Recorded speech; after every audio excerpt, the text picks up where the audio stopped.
Para mim é uma honra estar de volta à FAO para participar de uma mesa redonda e, sobretudo, para ter a oportunidade de cumprimentar o meu caríssimo colega Antônio Jorge pela iniciativa desse seminário. A temática do seminário é brilhante, instigadora e, sobretudo, estranha na FAO. Realmente, eu acho que faz algum tempo que eu não ando pela FAO, de modo que eu acho que novas correntes devem estar passando por aqui. Eu efusivamente quero cumprimentar eles pela ideia desse seminário e que eu faço votos que esse tipo de iniciativa tenha sequência e, sobretudo, uma periodicidade cada vez mais curta.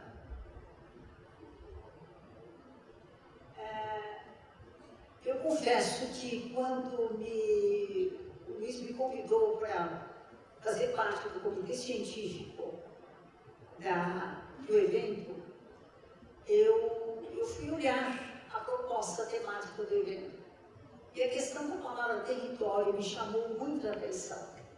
Eu tinha ideia antiga de fazer um outro tipo de trabalho, mas quando fui começar a escrever, percebi que a minha ideia tinha já na minha praia.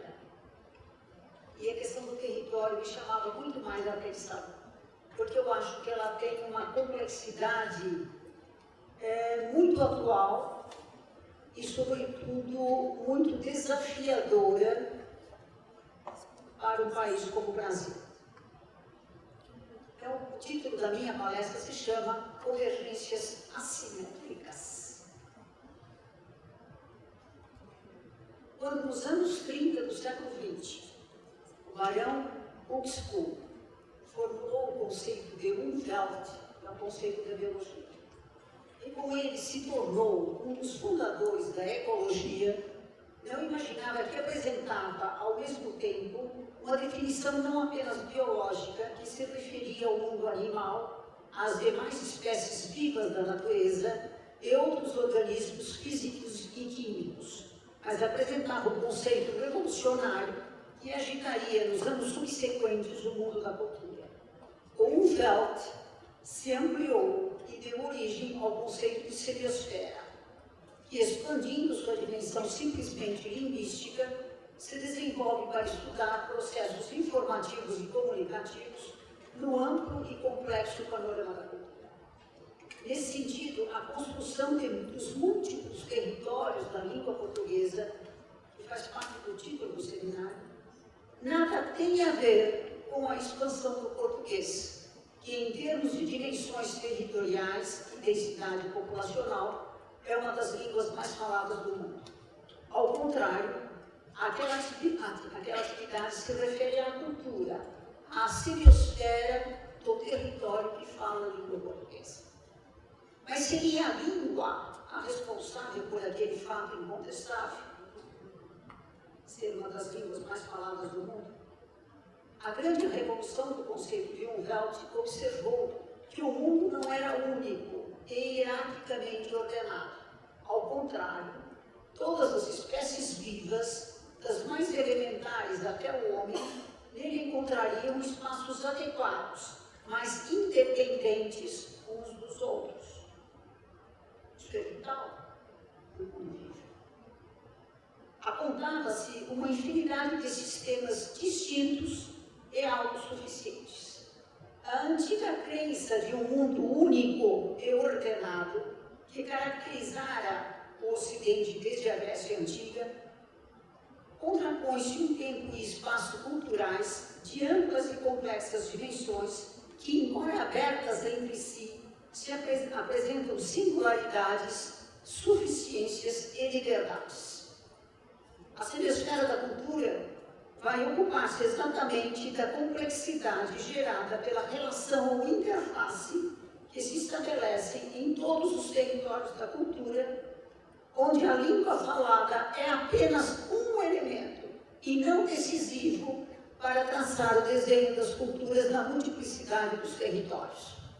A língua não é a responsável pela construção de um território. como não é o único elemento que o constitui, pois o território é aquele onde todas as distinções podem acontecer, e nelas reside a diferença que permite imaginar que o território é uma língua, que o território de uma língua é aquele onde a cultura se faz distinta e própria. Os espaços narrados como simetrias. Na diversidade dessas diferenças, surgem duas questões fundamentais que nos podem levar a entender o paradoxo presente no título desse seminário. Espaços narrados. Por que paradoxo? O objeto é a realidade do espaço ou da narrativa? Quem processa a ação de narrar? O espaço ou a narrativa literária? Toma-se um pelo outro e ambos são a mesma coisa? O espaço seria o referente geográfico, físico, social e histórico da narrativa literária? Ou a narrativa seria registro, documento daquelas dimensões do espaço? Nesse caso, seria necessário desenvolver uma argumentação que permitisse a análise do espaço e da literatura como manifestações simétricas da cultura e nela da arte. Seria necessário admitir a extraordinária simetria do mundo. Isso é uma ilusão. Essa hipótese nada tem de nova, ao contrário, reporta a tese básica do iluminismo dos séculos XVII e XVIII, que atinge seu ápice nas propostas que nortearam a ideologia modernista, liderada por palavras de ordem como universalismo, individualismo e racionalismo. Sob a égide de um princípio de ordem inabalável, perseguido pelo Estado-nação e defendido pelo positivismo filosófico, se acreditava ser possível construir um território nacional monocultural, a exemplo do progresso modernista que a Europa, afinal, naquela época, acreditava ter alcançado. O mundo desenhava-se com simetria e a cultura parecia ser única e indivisível. Após a barbárie das duas grandes guerras, o desencanto europeu foi a resposta contundente àquela necessidade de ordem histórica, econômica, política e cultural. Mostrava-se que nada é simétrico. Ao contrário, para que seja possível construir territórios, é necessário que nada seja simétrico, a fim de que, nas diferenças, seja possível encontrar a troca e fazer da comunicação com o outro a grande possibilidade do encontro, onde ainda é possível aprender. Nessa diferença estão em interface os territórios, a comunicação, os espaços e as narrativas. As diferenças das espacialidades. Enquanto organização do espaço ou fabulação de histórias imaginadas, arquitetura e literatura são distintas e, na sua essência, nada têm a trocar. Ambas são espacialidades, são representações ou estão em lugar do espaço que, embora possa tentar se definir através de características geográficas, históricas, políticas, sociais ou econômicas, é em si mesmo uma abstração que só se faz entender e ver através das espacialidades que o substituem e representam. Dessa forma, as espacialidades constituem a semiosfera das diferenças que representam o espaço e supõe que não há paradigmas que as tornem comuns ou simétricas. Arquitetura e literatura são distintas e essa diferença constitui o modo como ambas interferem na cultura. No caso da arquitetura, o paradigma geométrico das figuras planas constitui a base das suas espacialidades, desde a perspectiva renascentista até as manifestações célebres do moderno liderado por Corbusier. No barroco, nos apelos visuais da arquitetura de Corbusier, encontra-se a constante tensão entre a simetria imposta de um lado pela geometria ou pela pretensa proporção do corpo humano e de outro pela necessidade da construção visual como único elemento a garantir a espacialidade arquitetônica, sua possibilidade de diferença em um mundo que no final do século XIX e início do XX se aspirava que fosse cada vez mais ordenado política e economicamente.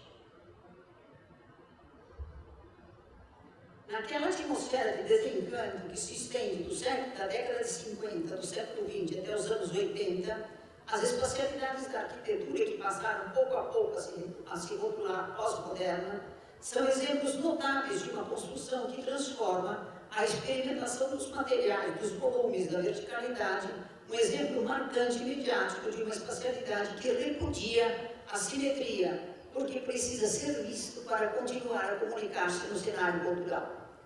Essa visualidade encontra nas aproximações orgânicas a inspiração que faz da analogia o grande recurso retórico pelo qual a sólida geometria construtiva se amortiza nas dobras, nos recôncavos que superam a ordem ortogonal.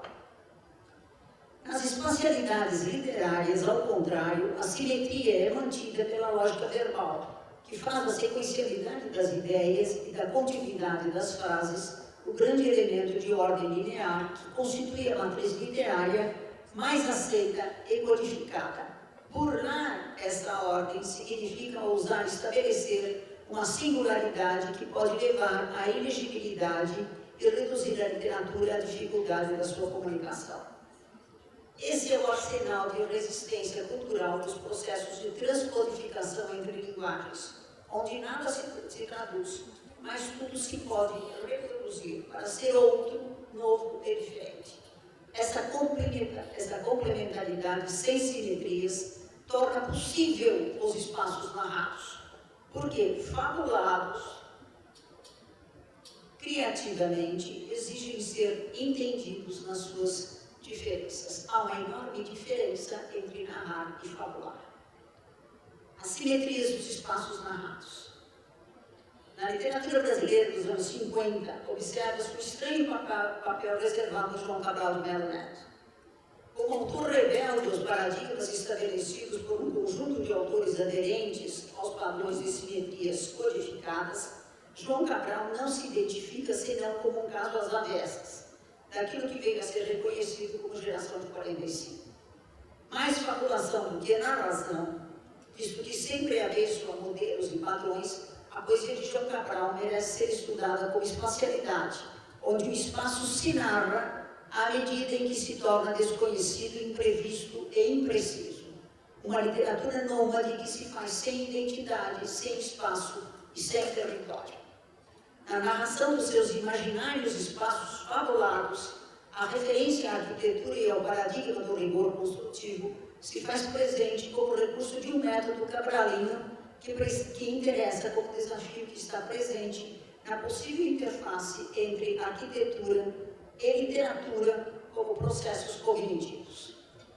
Da educação pela pedra até o Museu de Tudo, depois é possível encontrar inúmeras referências a espaços conhecidos e reconhecidos como territórios de limites geográficos e históricos de referência comuns a muitos poetas. Porém, não são essas referências que chamam a atenção para a fabulação de João Cabral como autor de uma cultura onde tudo se torna interface em fronteiras, sem jamais se limitar. Uma semiosfera cultural que faz da língua um modo de construção.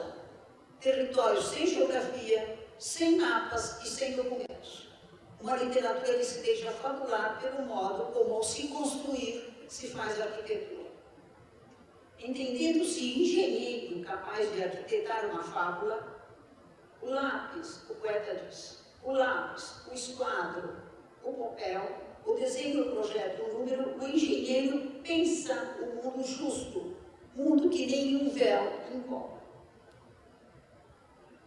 O poeta chama a atenção para a estrutura em espelho que atravessa várias das suas obras. Mais sugerida do que referencial, essa estrutura espetacular se faz presente inicialmente pelo som encontrável nas aliterações que, dispersas porque presentes em poemas distantes enquanto cronologia, se fazem notar associativamente, onde a metáfora se impõe como elemento construtor de analogias, não do que diz, mas do modo como diz. O poema exige ser lido pelo olhar, para que se veja ao ouvir e entre os dois seja possível entender algo quando nada parece querer transmitir. Os exemplos de Descendo a Manhã e Catar Feijão fazem ressoar os sons guturais de grito, galo, grão, feijão, como teia que envolve a leitura e faz com que seja possível ler um poema pelo outro.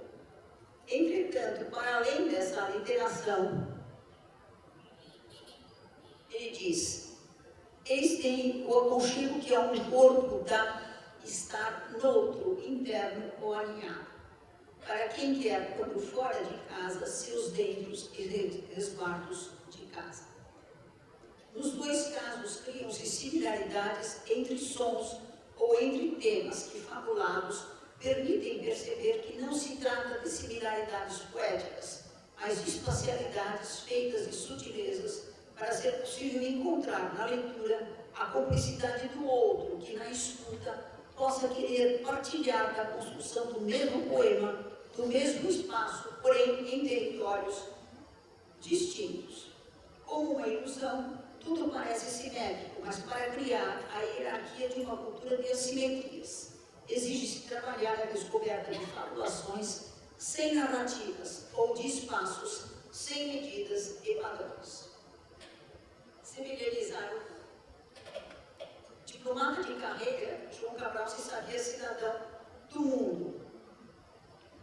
E encontramos várias referências temáticas a várias cidades em diálogos, como uma ideia de mundo que povoa a mente e o desejo do poeta para se construir na folha branca. Na folha branca do poeta, do poema do qual ele quer sair como quem lava as mãos. No poema Descendo a Manhã, ele cria, falando de Sevilha, ele cria um verbo que se chama sevilhanizar,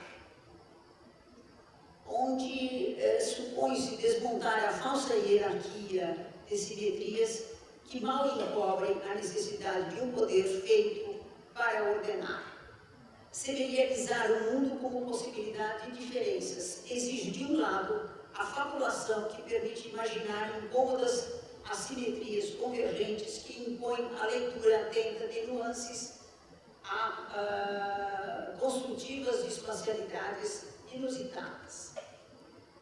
Descobrir a narração desse sevilhanizar supõe descobrir assimetrias que permitem fazer dialogar geografia e ontologia.